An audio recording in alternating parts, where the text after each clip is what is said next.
Hi, I'm JoAnn Parker. I live in New Iberia. I'm a transplanted Texan, but I've learned to love everything about South Louisiana except oysters.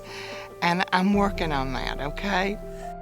I have 3 daughters, 8 grandchildren. I've been married for 50 years to the same guy, and we haven't killed each other. His name is Tom.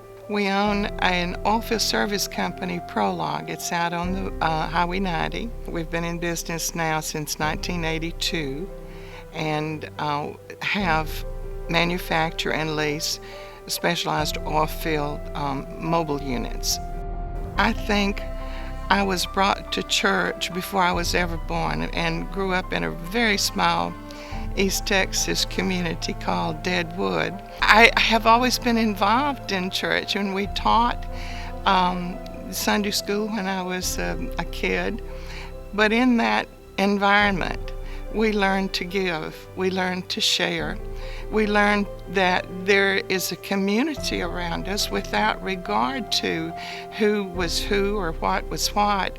If you needed something, we were there. Hi, my name is Coleman Boyd. I am from Bolton, Mississippi. By trade, I'm an ER physician, but I am also a Christian and have done a lot of mission work in the past, and I think that is how I have come to know JoAnn and how I ended up on this video. Soon after I became a Christian, I met her within the first year or so, and we were doing different mission work together. And up to that point in my life, I had probably not seen a lot of people who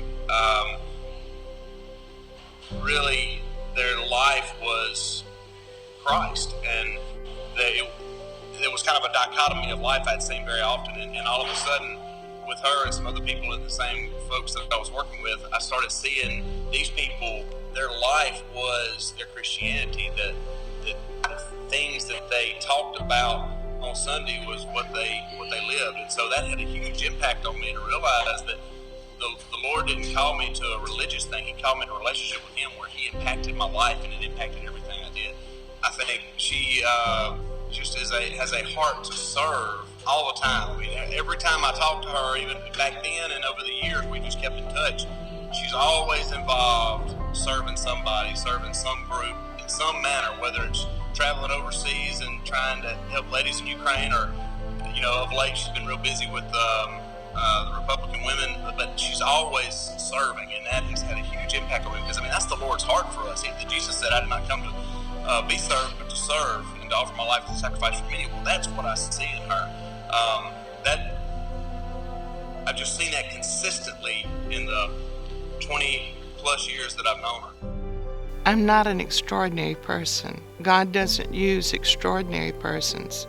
He uses the ordinary people to make a difference. No dream is too small to dream, and no aspiration too high to reach if this is where God's sending you. I often, when I go to these beautiful places or have this profound realization of God at work, I often say, God, do you know I'm from Deadwood, Texas? He knew where Deadwood, Texas is. He probably had to look for Deadwood, Texas, but New Iberia is big, and I'm sure that He knows that. It's the idea that God can use any of His creation to bring glory to Him, to serve His purpose.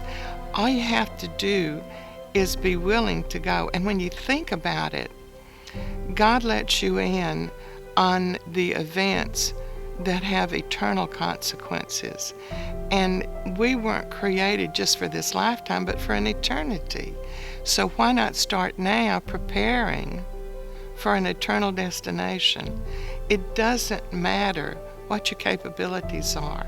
It doesn't matter how rich you are, how educated you are, or how adept you are at things. It only matters that you're available.